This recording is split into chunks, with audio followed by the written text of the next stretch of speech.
వామన అవతారం బాలిరాజును రక్షణ కథ. ఒకప్పుడు భగవంతుడు విష్ణు వామన అవతారం తీసుకున్నారు. రాక్షసుల దేవతల లోకంలో రాజు బాలి చాలా శక్తివంతుడుగా ధైర్యవంతుడుగా ఉన్నాడు. బాలి తన శక్తి సంపదతో భగవంతుని కృపను అంగీకరించకుండా ప్రజలపై ఆధిపత్యం చూపించేవాడు. దేవతలు భయపడ్డారు, భగవంతుడి సహాయం కోరారు. భగవంతుని ప్రత్యక్ష జయము. విష్ణు భక్తుల రక్షణ కోసం వామన అవతారం చిన్న బ్రహ్మచారి రూపంలో వచ్చాడు. బలిరాజును అతి చిన్నగా వినయంగా అడిగాడు, మాకు 3 అడుగుల స్థలం ఇవ్వగలరా?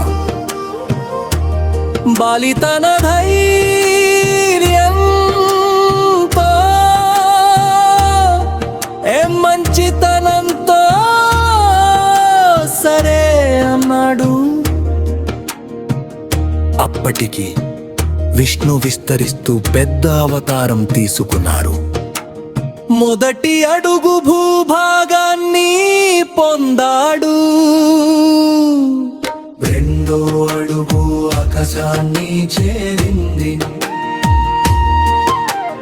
మూడవ అడుగు భగవంతుడు బలిరాజు తలపై పెట్టి భగవంతుడి ఆధిపత్యం చూపించాడు. ఫలితం బలిరాజు భక్తి వినయంతో భగవంతుడి కృప పొందాడు. లోకంలోని ప్రజలు భక్తులు భద్రంగా సుఖంగా ఉన్నారు. అప్పడ భక్తుల రక్షణ.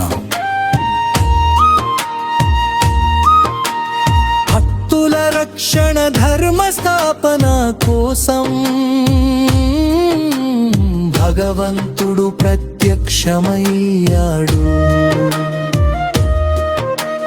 భక్తులు భయంకర పరిస్థితులలో కూడా భగవంతుడి సహాయం పొందుతారు. భక్తి వినయం శక్తివంతం. చిన్నవాళ్ళు పెద్దవాళ్ళు భగవంతుని ప్రేమ కృప పొందవచ్చు. భగవంతుని రక్షణకు మార్గాలు. బలిరాజు పెద్దవాడు అయినప్పటికీ భగవంతుడి అభిమానం వినయం చూసి విష్ణు వామన అవతారంలో మారి అతని రాజ్యాన్ని ధర్మగరంగా నియంత్రించాడు. మనం కూడా వినయం భక్తితో ఉంటే భగవంతుడు ఎల్లప్పుడూ మనకు సహాయం చేస్తాడు.